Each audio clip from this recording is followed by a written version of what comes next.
Innovation. More than 2 decades after his death, a decorated World War II veteran from Arkansas is receiving some long overdue honors. That's right. This weekend, a Texarkana veterans group says they plan to honor Staff Sergeant Denver Bull Randleman.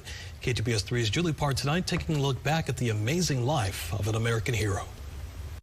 Denver Bull Randleman was born in Rector, Arkansas, but after serving in World War II, he settled in Texarkana. His niece, June Snow, remembers him as a strong, quiet man. Around close family, close friends, he's pretty jovial in jokes, but outside of that, he would be, very reserved. On June 6, 1944, Randleman parachuted into Normandy on D-Day, where he traveled with his unit Easy Company through Germany all the way to the Battle of the Bulge. Snow says Randleman also had 2 other brothers in the Army and another in the Marines. All of the brothers were raised by a single mother. They were saying, I was just within a mile of you. I was just in a mile of you.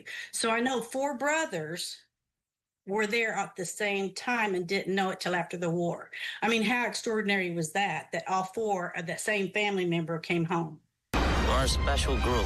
We found in one another a bond that exists only in combat. In 2001, Randleman was portrayed by actor Michael Cudlitz in the popular HBO miniseries Band of Brothers, based on the book of the same name.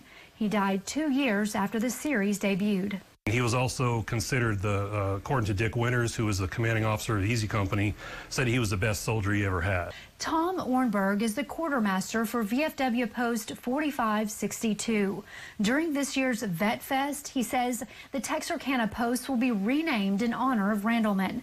Ornberg says one of the key scenes in the Band of Brothers series was when Randleman got separated from his company and bayoneted a German soldier in close combat.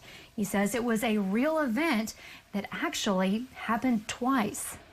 The interesting part is that when he landed in Normandy, he approached a German soldier who was about to kill him, and he bayoneted him as well. And they say that they didn't add that into the story because they didn't think that the people would believe that, even though it really happened. Randleman is buried next to his wife Vera and 2 children at East Memorial Gardens in Texarkana, Arkansas. Last year, Ornberg says Randleman was inducted into the Arkansas Veterans Hall of Fame.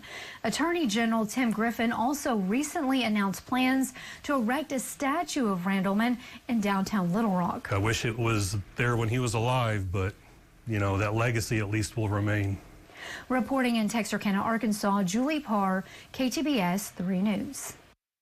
Story. Julie, thank you. Vet Fest will be held this coming Saturday morning at 10 o'clock at the VFW Post 4562.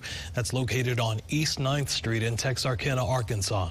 The community is invited to join them in renaming the post in honor of Randleman. The event will feature plenty of food, activities, and booths for veterans and their families. Meanwhile, Texas